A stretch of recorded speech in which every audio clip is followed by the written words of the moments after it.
Americans continue to see higher prices at the pump despite a growing number of alternatives for getting oil past the obstacles in the Strait of Hormuz. For more on all this, joining me now is Phil Flynn, Price Future Group Senior Analyst and Fox Business Contributor. Nice tie there, Phil. That really pops. I like that. All right, let's get to business. Thank you, sir. We have all these ways now that the folks in the Mideast surrounding Iran have to get around the Strait of Hormuz. Pipelines, different ways of going in different routes, different shipping routes, et cetera. And we also have all this extra oil, not only that we're producing, and plans for even more than that through in the Gulf of America, et cetera, but recovering oil production in Venezuela. We're playing a part of that. That could bring on an extra 2 million, 3 million barrels a day eventually when we get it. So why is a barrel of West Texas still in the high 80s?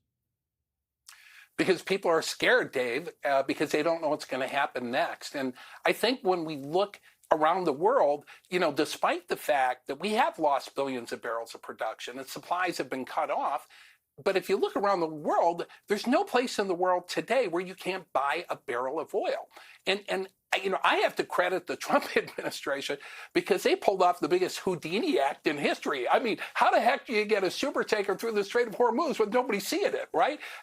But this is the reason, we talk about $80 a barrel. Think of what people were saying when this started. They said if it went through the 4th of July, oil would be at $100 a barrel or $200 a barrel.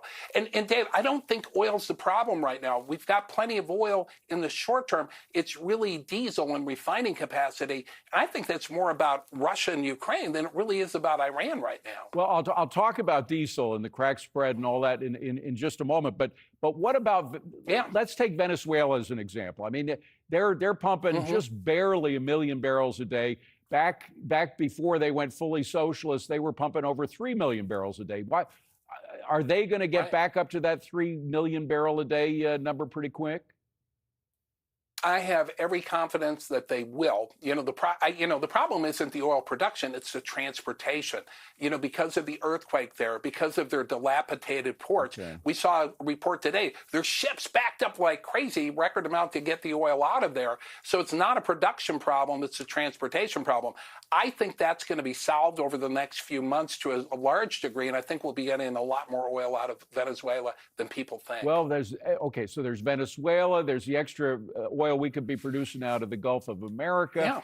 Yeah. Is there any way, I mean, we have our own sources, and we are a net exporter of energy right now, if you take oil and gas together. Why can't we kind of have our own little trading, aside from the world price of oil? I mean, maybe we could just have an American price of oil. What about that?